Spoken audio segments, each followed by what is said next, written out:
We begin tonight at City Hall, where we're getting our first look at the $2.5 million revamp of the council chambers.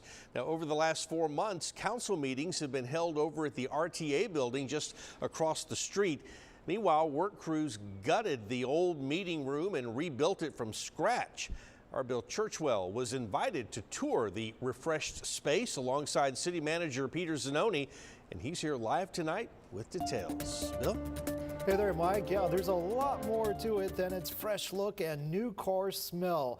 The upgrades have a big focus on technology, all to help you, whether you're in the audience or watching from home online, have a better experience during the city council meetings.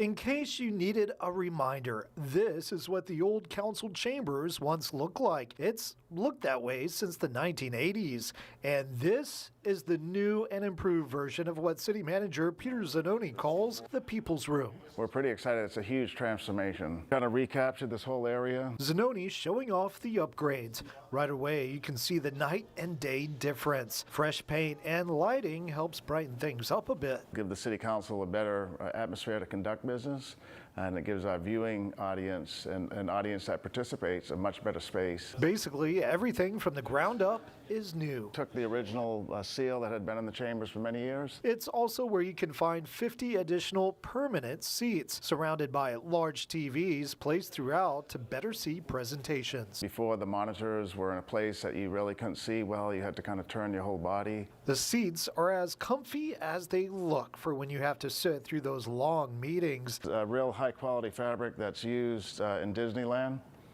And we'll have protocols in place to make sure we wipe it down. The construction for the new chambers cost about $1 million, but there was another major cost to things you might not notice at first. Those technology upgrades coming in at $1.5 million.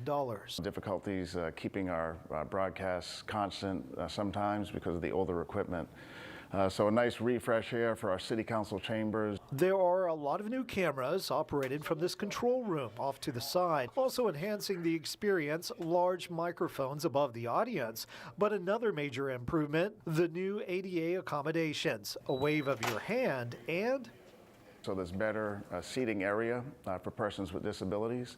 There'll be better speaking areas in the front here if somebody is in a wheelchair. At the front of the room. These signs here are all digital. Lights above show who is speaking and who wants to talk.